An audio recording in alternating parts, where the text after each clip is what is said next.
اعوذ باللہ من الشیطان الرجیم بسم اللہ الرحمن الرحیم واللذان یأتیانها منکم فآذوہما فإن تابا وأصلحا فأعرضوا عنهما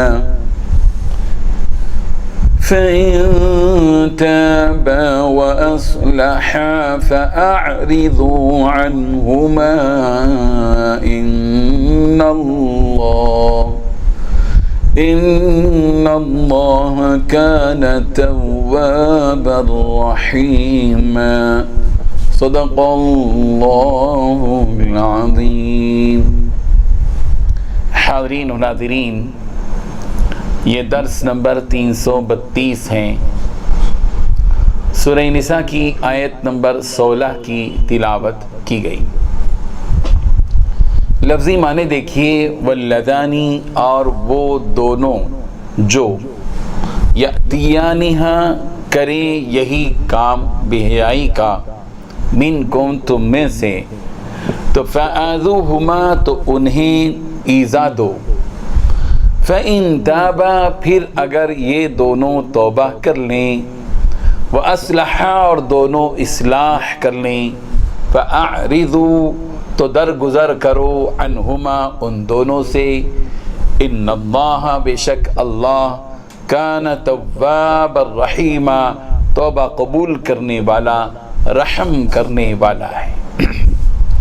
ترجمہ یوں ہے، اور وہ جو دو تم میں سے بدکاری کریں تو ان کو ایذا دو، پھر اگر وہ توبہ کر لیں اور نیکوکار ہو جائیں تو ان کا پیچھا چھوڑ دو، بے شک اللہ توبہ قبول کرنے والا، نہایت مہربان ہے۔ بزرگان محترم، اللہ تبارک و تعالی نے سورہ نساء کی اس آیت میں 3 باتیں بتائی ہیں۔ پہلی بات یہ بتائی، جو بھی دو آدمی، دو اشخاص بے حیائی کا کام کریں تو ان کو تم اذیت پہنچاؤ۔ دوسری بات یہ بتائی کہ اگر وہ توبہ کر لیں اور توبہ کے بعد اصلاح بھی کر لیں تو ان کو درگزر کرو۔ اور تیسری بات یہ بتائی کہ بے شک اللہ تبارک و تعالی توبہ قبول کرنے والا، بڑا مہربان ہے۔ ہم جانتے ہیں کہ پچھلی آیت میں یہ بات وضاحت کے ساتھ بیان کی گئی کہ اگر کوئی عورت زنا کرتی ہے تو پھر اس کے ثبوت کے لیے 4 آدمی گواہ لائے جائیں، یہ بات بتائی گئی، پھر اس کی سزا بتائی گئی۔ یہاں اللہ تبارک و تعالیٰ یہ بات بھی بتا رہے ہیں کہ واللذان یأتیانہا، تم میں سے جو کوئی 2 آدمی، یعنی ایک مرد ایک عورت یا 2 مرد، دونوں قسم کی روایتیں اس کے اندر موجود ہیں تفسیر میں، جس کی وضاحت میں آگے کروں گا، کہ بے حیائی کا کوئی کام کریں۔ ظاہر ہے کہ بے حیائی کا کام دونوں ہی سے ہوتا ہے۔ تو فآذوہما، تو اللہ تبارک و تعالی نے فرمایا کہ تم ان کو اذیت پہنچاؤ۔ یہ پہلی بات ہے۔ یہاں اذیت پہنچاؤ یعنی اگر کوئی مرد یا عورت، مرد اور عورت بے حیائی کا کوئی کام کریں تو تم ان کو اذیت پہنچاؤ۔ ایذا دینے کا مطلب کیا ہے؟ مفسرین نے لکھا کہ ایذا دینے کا خاص طریقہ، ظاہر ہے کہ اللہ تبارک و تعالی نے یہاں اس کی وضاحت نہیں کی، تفسیر نہیں بتائی کہ ایذا کیسے پہنچانی چاہیے۔ حضرت ابن عباس رضی اللہ عنہ فرماتے ہیں کہ یہاں ایذا دینے کے معنی یہ ہے کہ ان کو زبان سے آر دلائی جائے، زبان سے بول بول کے آر دلایا جائے، شرمندہ کیا جائے، اور ہاتھ سے بھی جوتے وغیرہ کے ذریعے سے کچھ ان کی مرمت بھی کر دی جائے۔ ظاہر بات ہے کہ یہ سارے کام حکام کی طرف سے ہونی چاہیے، دارالقضاء کے ذریعے کے ذمہ داران ہوں، علماء ہوں، مفتیان کرام، اس سلسلے میں شرعی طور پر جو وہ چیز مرتب کریں گے، بتائیں گے، اس پر عمل کیا جائے گا۔ تفسیر مظہری میں قاضی ثناء اللہ پانی پتی رحمۃ اللہ علیہ لکھتے ہیں کہ میرے نزدیک اللذان یأتیانہا سے مرد اور عورت نہیں، صرف وہ دو مرد مراد ہیں جو غیر فطری طریقے پر قضائے شہوت کرتے ہیں۔ ظاہر ہے کہ قوم لوط سے منسوب یہ عمل ہے جس پر اللہ تبارک و تعالیٰ کی لعنت ہے اور لعنت کا موجب ہے۔ حضرت مولانا تقی عثمانی صاحب نے آسان ترجمہ قرآن میں لکھا ہے کہ یہ مردوں کے خلاف فطرت ہم جنسی کے عمل کی طرف اشارہ ہے، اس کی کوئی متعین سزا مقرر کرنے کے بجائے یہ ہدایت دی گئی ہے کہ ایسے مردوں کو اذیت دی جائے جس کے مختلف طریقے فقہاء کرام تجویز کیے ہیں۔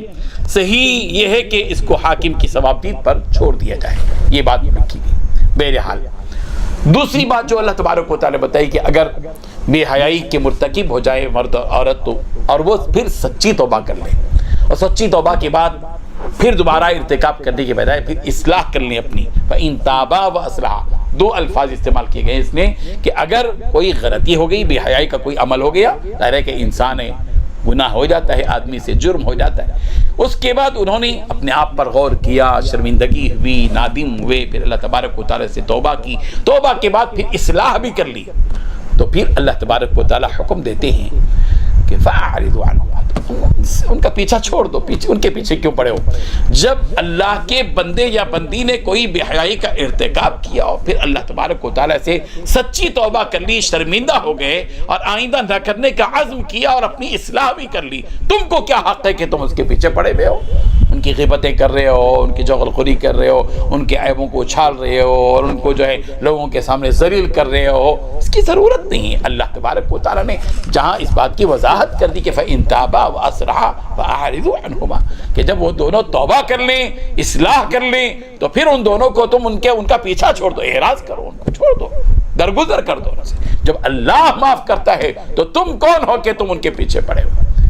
یہاں پر قابل غور نکتہ یہ ہے کہ گناہ کا تعلق بندوں سے نہیں ہے، اللہ سے ہے۔ ایک آدمی نے زنا کیا تو اس کا تعلق اللہ تبارک و تعالیٰ کی نافرمانی سے ہے، اس نے اللہ کی نافرمانی کی ہے، اور پھر اس نے توبہ کی اور اپنی اصلاح کر لی، تو اس نے اللہ سے اپنا معاملہ درست کر لیا ہے۔ جب اس اللہ کے بندے نے اپنے اللہ سے اپنا معاملہ درست کر لیا، سچی توبہ کی اور اصلاح کر لی، تو دوسرے بندوں کو کیا حق ہے کہ زندگی بھر اس کو کوستے رہیں، تانا دیتے رہیں، شرمندہ کرتے رہیں، ذلیل کرتے رہیں، دل شکری اس کی کرتے رہیں، ملامت لعنت ملامت اس کے اوپر کرتے رہیں، اس کی غیبت کرتے رہیں، اس کے اوپر کیچڑ اچھالتے رہیں؟ ظاہر بات ہے کہ یہ معقول حرکت نہیں ہے۔ اللہ تبارک و تعالیٰ خود فرما رہے ہیں کہ ان اللہ کان توابا رحیما، بے شک اللہ تبارک و تعالیٰ توبہ کو قبول کرنے والا، بندوں پر نہایت رحم کرنے والا۔ جب اللہ توبہ قبول کرتے ہیں اور جس سے اس گناہ کا تعلق ہے کہ اس کی نافرمانی ہوئی ہے، جس کی نافرمانی کی گئی اس نے جب معاف کر دیا، تو پھر بندوں کو کیا حق ہے کہ وہ ایک دوسرے کے اوپر لعنت و ملامت کا یہ سلسلہ جاری رکھیں؟ اعراض کرو، چھوڑ دو، معاف کر دو، یہ اس کا اور اللہ کا معاملہ ہے، وہ اپنے عمل کا جواب دے گا۔ تمہیں کیا حق ہے کہ زندگی بھر اس کے پیچھے پڑے ہوئے ہمیشہ لعنت ملامت کرتے رہو، ہمیشہ اس کی دل چکنی کرتے رہو، ہمیشہ اس کے بارے میں تفسیریں لوگوں کی سرمن میں کرتے رہو؟